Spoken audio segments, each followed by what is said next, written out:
punya saham mandek, enaknya diapain? Oke teman-teman, ketemu lagi dengan Surya MS Trade. Kali ini saya akan membahas bagaimana ketika kita memiliki saham mandek ya. Jadi saham itu ketika yang lain bergerak, ketika yang lain turun, ternyata dia tidak naik dan tidak turun ya. Mungkin kita suatu saat pernah ya salah beli saham-saham yang kita beli ternyata tidak inline dengan pergerakan market ya. Market naik dia nggak naik, market turun dia tidak turun. Bagaimana mensikapi seperti itu? Oke teman-teman, sebagai trader memiliki modal itu adalah penting sekali ya. Bagaimana apabila modal yang sudah kita gunakan untuk trading itu ternyata nyangkut atau istilahnya ya mandek di satu barang atau satu saham saja.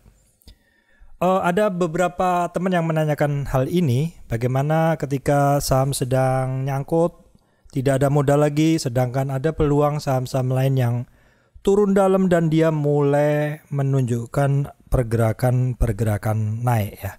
Oke teman-teman, seperti itu adalah wajar. Saya juga beberapa kali juga mungkin malah sering membeli saham yang begitu kita beli dia tidak bergerak, diem. Ya kalau bergerak paling juga tidak memungkinkan kita untuk menjualnya, masih posisi loss kayak gitu.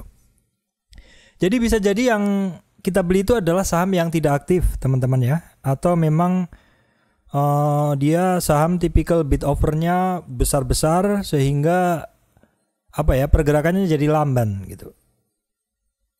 Price range-nya juga sempit sehingga kita mau trading pun juga susah. Kalau tidak dilepas juga kita juga habis modal, kita berhenti di situ. Nah, ketika saya menghadapi saham seperti itu, biasanya saya akan menggunakan strategi teman-teman ya, strategi untuk melepas dulu ataupun melepas saham tersebut ya, bukan dulu, artinya saya lepas dulu, saya beli lagi atau memang saya jual gitu loh. Saya udah nggak mau megang barang itu karena dia tidak bergerak. Jadi misalkan seperti ini, teman-teman membeli satu saham dengan modal 20 juta, mungkin dapat berapa lot gitu ya. Kita bicara nominalnya aja ya. Misalkan teman pegang satu saham dengan nilai pembelian modalnya adalah 20 juta, berharap mendapatkan keuntungan ya mungkin 5% ya. 5% seperti itu atau 10% lah, 2 juta seperti itu.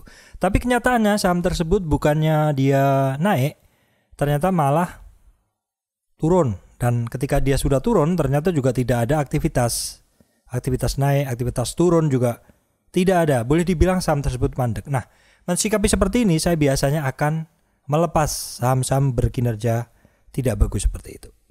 Jadi modal 20 juta, misalkan rugi 2 juta, tersisa modal hanya 18 juta. Nah 18 juta ini saya akan pilihkan atau saya masukkan untuk membeli saham-saham yang memiliki prospek yang lebih bagus. Contohnya bila teman-teman melihat beberapa hari yang lalu ketika saya masuk di TKIM ya, itu di harga sekitar 5.300 dan kemudian dia sempat naik di 5.000, maksud saya sempat naik di 7.400. Silahkan hitung sendiri seberapa itu kenaikan dan penurunannya. Let's say misalkan, atau mungkin saham lain contohnya ya, misalkan Anda beli dari sisa 18 juta tadi, Anda tradingkan dan Anda masukkan ke satu saham yang memiliki prospek lebih bagus dan memiliki misalkan dapat keuntungan 20% atau 30%. Kalau TKIM kemarin sampai 30%, yaitu misalkan 20% berarti 3,6 juta. Kalau misalkan 30% jadi keuntungan dari 18 juta dikali 30% sekitar 5,4 juta. Jadi di akhirnya Anda berhitung, Anda tadi membeli 20 juta tetapi rugi 2 juta, jadi tersisa hanya 18 juta. Kemudian Anda masukkan saham-saham yang memiliki prospek lebih bagus, ternyata bisa untung 20%, misalkan dapat 3,8, berarti 3,6 ya, 3,6 Anda kurangkan dari rugi 2 juta berarti 1,6 Anda masih dapat. Atau apabila sempat naik seperti TKIM sampai 30%, maka Anda mendapatkan 5,4 atau 2 juta dikurangkan menjadi pengurang dari 5 juta atau 5,4 ya, 5,4 dikurangi 2 juta berarti 3,4. Anda masih mendapatkan keuntungan 3,4 bersih. Dengan cara berani menjual terlebih dahulu saham-saham yang tidak memiliki prospek. Jadi seperti itu teman-teman ya, ketika nyangkut tidak perlu harus injek. Tapi mungkin Anda bisa menjual dulu saham-saham yang menurut Anda perkirakan memang tidak memiliki pergerakan yang bagus. Dana Anda gendon di situ, dana Anda mandek di situ. Suatu waktu memang kita sebagai trader harus berani untuk mengambil langkah seperti ini. Sebenarnya sama juga dengan pedagang ya. Pedagang misal beli barang yang lagi rame gitu. Nah suatu saat itu ternyata barang tersebut sudah tidak lagi rame. Padahal si pedagang itu perlu duit untuk untuk berputar, untuk membeli barang yang lagi untuk dijual lagi. Nah, dia nggak punya dana injek, dana masuk, dia membatasi modalnya. Makanya caranya adalah udahlah dijual rugi aja barang yang ada, sisanya kita belikan atau dia belikan saham-saham atau barang-barang yang memiliki prospek yang lebih bagus. Seperti itu analogi simple dalam trading saham, teman-teman semuanya. Teman mungkin timbul pertanyaan ya. Kenapa kita mesti jual gitu loh?